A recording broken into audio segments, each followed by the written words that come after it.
कि उठना नहीं, यज्ञ पर से कभी उठना नहीं चाहिए। ये विधान है गुरुओं का कि अगर यज्ञ मंडप में बैठ जाओ तो जब तक पूर्ण आहुति ना हो जाए वहां पर से नहीं उठना चाहिए। क्योंकि अगर तुम यज्ञ मंडप से उठ रहे हो तो कोई ना कोई बाधा आ जाएगी। क्योंकि सब लोग अवसर ताका करते हैं ना कि कब हमको अवसर मिले और हम अपना, तो का देवताओं के हित में ये सब होता है और दैत्य लोग नहीं इसको विध्वंस करने के लिए तैयार है। अवसर पाएंगे तो तुम न सही तो तुम्हारी संतान सही। फिलहाल के लिए ये दिमाग जरूर लगता है, ये लगाते हैं। इसलिए कभी भी यज्ञ मंडप पर जाए और जब बैठे आहुति के लिए तो थोड़ा कष्ट ही सही, बाबू कष्ट झेल लेना, लेकिन उठना नहीं जब तक पूर्ण आहुति ना हो जाए। और एक काम और है, ज्यादा संख्या हो जाए तो आपको आदेश मिलेगा कि जब तक आरती नहीं हो जाएगी और पूर्ण आहुति की सामग्री और तब तक तुम आश्रम में टहलते रहना, शामिल जरूर हो जाना। ऐसा नहीं कि आधा छोड़ के और तुम घर को भाग जाओ, भाग के नहीं जाना, घूमते रहना। क्योंकि ये प्रेमी लोग आएंगे सुबह, जैसे तुम्हारे आश्रम में 1 घंटा तो 108 मंत्र का जाप होता है इसी सिद्धपीठ में, और 8:30 बजे से और 9 बजे 10 बजे तक यज्ञ मंडप में आहुति देवताओं के नाम यानी अपने भोलेनाथ के नामों को लेकर के और श्रद्धा से उनके नाम की आहुति यज्ञ मंडप में डाली जाती है। इससे हमारा लाभ क्या है? इससे हमारा लाभ ये है कि हमारी सोच है, जब किसी को तुम डेली 7 दिन पढ़ करके भोजन खिला रहे हैं तो उसके बदले में वो प्रसन्न होगा तो कुछ नहीं कुछ दया जरूर करेगा। इसीलिए महात्माओं ने और साध्वी पुरुषों ने यज्ञ का विधान ये किया। और दूसरी फायदा, यज्ञ कराने से जो यज्ञ मंडप का धुआं निकलता है उससे वहां का वातावरण जो है वो भी शुद्ध हो जाता है। भाई घी वो काफी चंदन वंदन लगा के सब धुआं निकलता है ना, तो जब धुआं निकलता है तो उससे वातावरण जो है वो भी शुद्ध हो जाता है। तो डबल फायदे हो गए, इसलिए विधान है और करवाया जाता है। और एक बात, इससे और एक लाभ है कि जब हम थोड़ा समय कष्ट देकर वहां देंगे तो हमारी श्रद्धा भी लगेगी, हमारी श्रद्धा भी वहां लगेगी और मेरा मन भी जाके उसमें लगेगा पूजा में। और वहां से करने के बाद अगर हमारे घर के बच्चे हैं तो वो भी थोड़ा ज्ञान सीखेंगे और दूसरा दिन आते ही वो मुझे याद दिला देंगे कि पिताजी चलो, बाबू चलो, मम्मी चलोगी नहीं क्या, यज्ञ शुरू हो गई, चलो हम अभी चलो। तो वो भी उसमें डालना शुरू करेंगे। क्योंकि जब हम और तुम जो कार्य करेंगे, जो कार्य हम और तुम करेंगे, यानी जो कार्य गार्जियन करेगा, ठीक है, उसको देख करके ही हमारे बच्चे सीखेंगे। तो उनको सिखाने के लिए हमको अपने आप को संभालना है। पहले अपने आप को हम संभालेंगे तो हमें देख करके ही हमारे बच्चे ऑटोमेटिक सुधर जाएंगे और संभल जाएंगे, ये पक्का है। इसीलिए बहुत सतर्क रहना है। स्वामी जी ने बताया है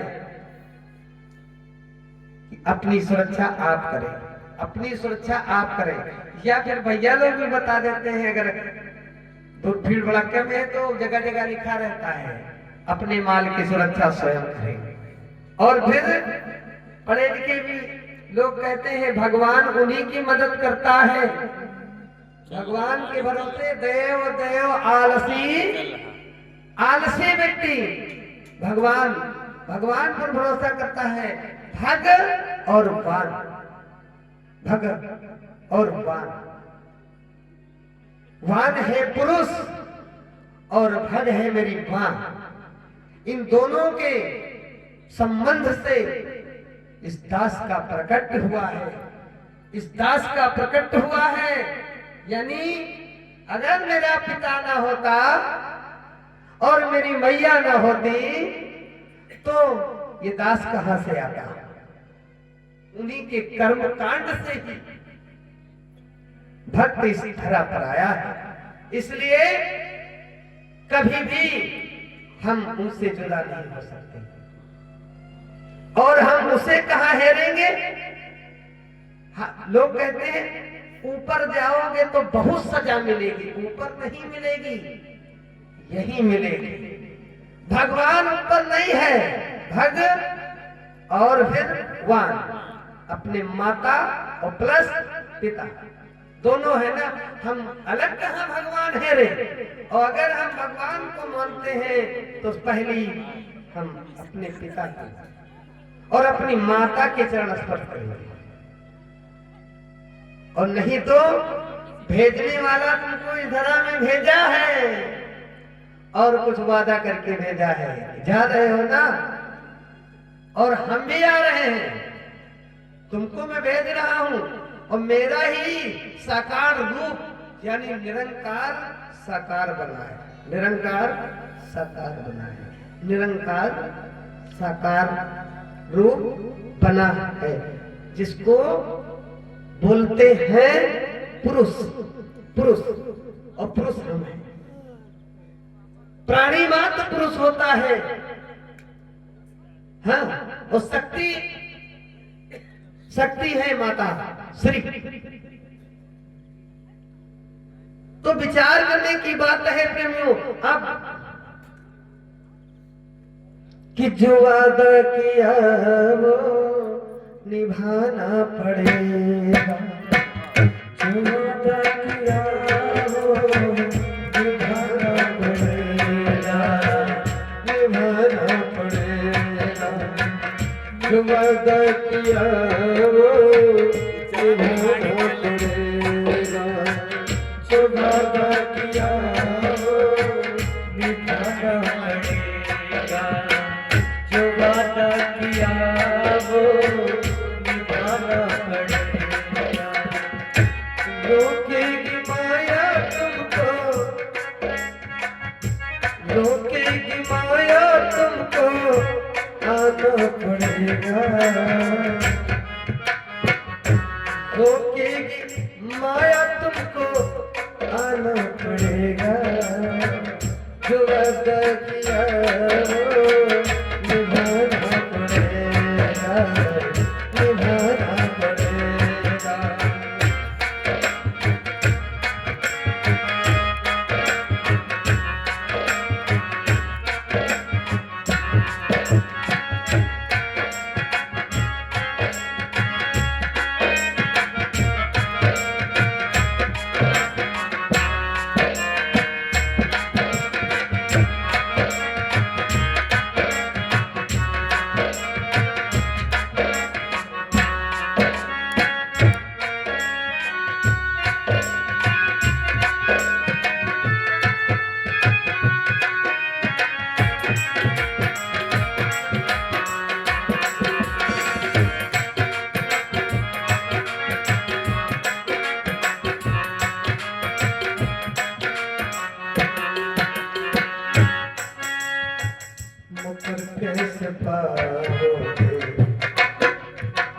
मुकर कैसे पाओगे?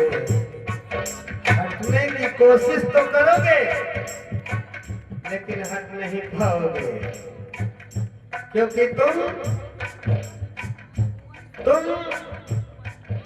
नौकर हो। तुमने साहूकार के यहाँ नौकरी की है, तनख्वाह भी तुम्हें मिलेगी, लेकिन पहले तुम्हारा कर्म देखा जाएगा। मुकर कैसे पाओगे सतगुरु से, मुकर कैसे पाओगे सतगुरु से, मुकर कैसे पाओगे सतगुरु। और इन्हीं के हो इनके चरण, किसके हो बताओ? ईश्वर, अंश, जीव, अविनाशी, चेतन। चेतन तत्व है, चेतन चेतन है इसके अंदर ना, इसीलिए तो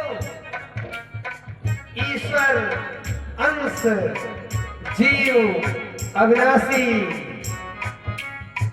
मुकर कैसे पाओगे तुम सतगुरु से, मुकर कैसे पाओगे तुम सतगुरु से। इनके हो इनके चरण कहना पड़ेगा, इनके हो इनके चरण चितलाना पड़ेगा। जो वादा किया वो निभाना पड़ेगा, जो वादा किया वो निभाना पड़ेगा, जो वादा किया वो निभाना पड़ेगा।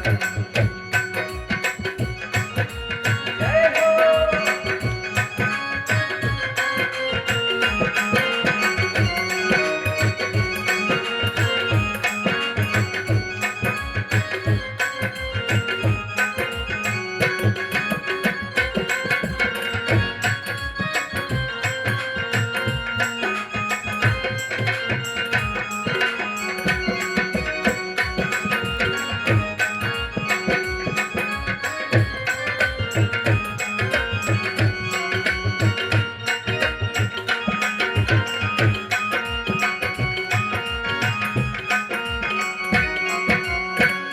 रोकेगी माया तुमको, रोकेगी माया।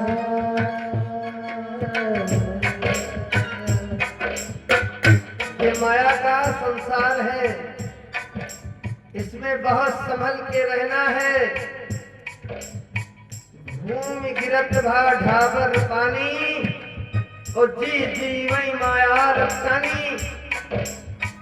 जो वादा किया वो निभाना पड़ेगा, निभाना पड़ेगा, निभाना पड़ेगा। रोकेगी माया तुमको, रोकेगी माया तुमको, आना पड़ेगा।